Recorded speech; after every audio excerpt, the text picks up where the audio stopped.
You know when you have something in your house or yard for so long it just becomes part of the scenery?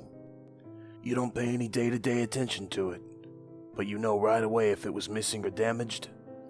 Well, I'm a retired farmer. I've got more property than I know what to do with, and more stuff than I know where to put. After 65 years of living in the same spot with the same junk, everything is just scenery. Me included. Early this morning, when I was making some coffee, I noticed the scarecrow out back was different. I couldn't quite put my finger on what it was. It was pretty far away from the house, and the way my eyesight is these days, I wouldn't be finding out what had changed until I hauled myself across the field to look from up close.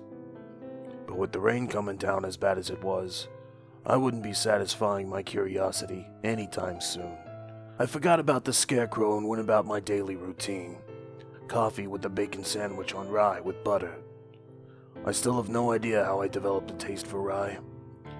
When Peggy was still around, she'd always make fun of me for having exotic tastes. I did my best to downplay my love for the stuff when she made her own bread. It was good, but it wasn't rye. That said, I'd give up my stupid rye if it meant getting her back. I had my breakfast at the kitchen table while reading the obituaries. Some poor bastard had published an obit for his golden retriever, Happy. Peggy wanted the golden all her life, and I kept putting it off and putting it off until her doctor found the cancer. A month later, I was a widower who never got his wife the one thing she'd always wanted. I hated how that felt. Still do. I tossed the paper across the table and went into the living room to watch some TV. Morning television is horseshit. One of the things that really stinks about getting older is you just can't sleep in anymore. It's not even the fact I'm wide awake as soon as the goddamn rooster starts screaming outside, but it's how I've been back and forth to the toilet 12 times since I nodded off the night before. It's hard to rest when you've got a prostate like a softball. Anyway, I was in my recliner watching some awful television about a judge who yells at people when there was a loud bang outside near the kitchen. I figured some poor dumb bird flew himself into one of the windows or the storm door. I dragged myself off the recliner and headed toward the kitchen, fairly certain I'd have to be replacing some cracked glass. The last thing I needed was water getting in the house. To my surprise, despite the telltale shape of a bird's dusty body on the window, all the glass was fine. Filthy, because I'm too lazy to wash them more than once a month, but fine. Satisfied, yet tremendously bored, I stared outside and remembered the change to the scarecrow. With my curiosity still piqued, I directed my gaze at it. Same weirdness. The wind was making the remainder of the cornstalks bend pretty badly, but the rain had finally tapered off. I pulled on my boots, opened the back door, and headed out into the field. The scarecrow stood about 500 feet, or around 150 meters for you Euros, away from the house. Peggy suggested we get it back in the 70s. I never really knew why. We didn't have any damn crows. She dressed the thing in an old tuxedo she'd found at some thrift store, and that was that. Still no crows. Over the decades, the clothes became worn and tattered. The tux was just scraps of cloth, but its cork, or whatever wood body, stayed pretty intact. That's why I got surprised when it looked different that morning. That thing was built like a tank. I couldn't see a damn thing as I walked through the field in the scarecrow's direction. Most of the viable corn plants were gone, but lots of the crappy ones still grew pretty tall. I was soaked from the dripping stalks just after 10 steps.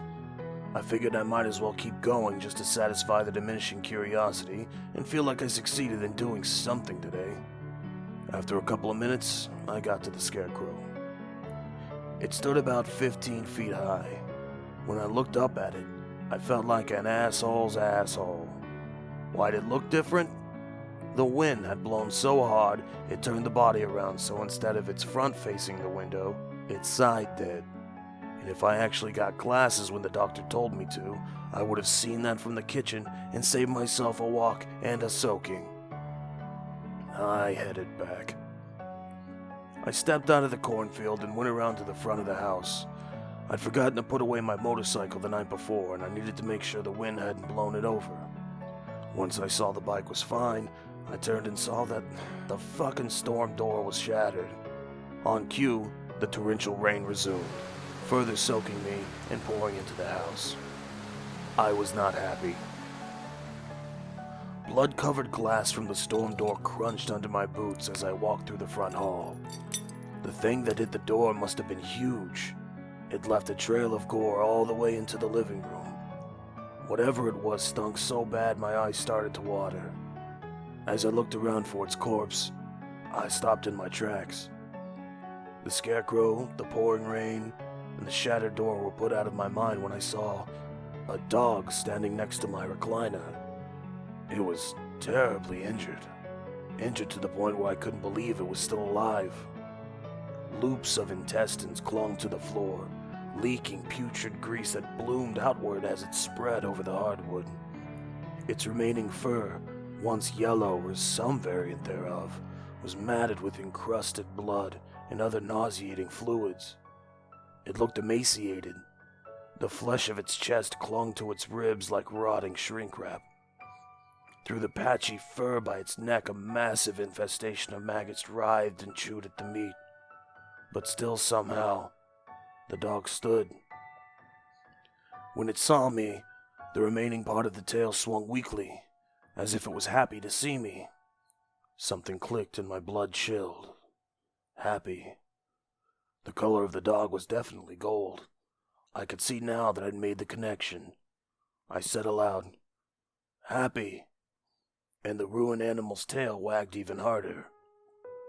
Its smell was incomprehensibly awful. Behind the odor of putrefaction, though, something else lurked. Something familiar and, dare I say, pleasurable. I told the dog to stay, assuming it would die from its injuries before I came back, and I walked to the kitchen. Happy, like all golden retrievers, disobeyed. He followed me, bowels dragging behind him. The other smell intensified as I got closer to the kitchen. I looked on the table. A loaf of rye bread sat on a cooling rack with tendrils of steam rising from its surface. My confusion was turning into frustration. Who the hell brought me a loaf of bread? Why is there a left-for-dead dog stinking up the house? My questions were answered when I felt a hand on my shoulder. I jumped half a mile and spun around. In the same green dress she was married in the same green dress she was buried in, was Peggy. Wisps of blonde hair grew from the desiccated flesh of her scalp. The empty sockets which housed the eyes I'd gazed into so often gaped at me. Then I knew. I embraced my wife with care. I didn't want to damage her. Then I released her and sat at the table, chewing on the best rye bread I've ever eaten.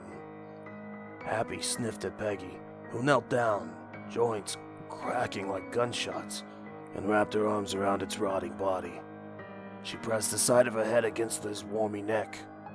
I could tell she loved him. After I'd eaten my fill and watched Happy's ragged, dry tongue adoringly lick between Peggy's teeth, I started to write. And here I am. Well, here we are. Peggy had gotten the revolver down from the shelf in the pantry. She placed it on the table while I wrote, then came behind me and wrapped her arms around my torso. Now her head is resting on my shoulder, waiting for me to finish up. If anyone asks what happened to the old farmer who lived on the edge of town, just show them this letter. I'm ready to go spend time with my wife.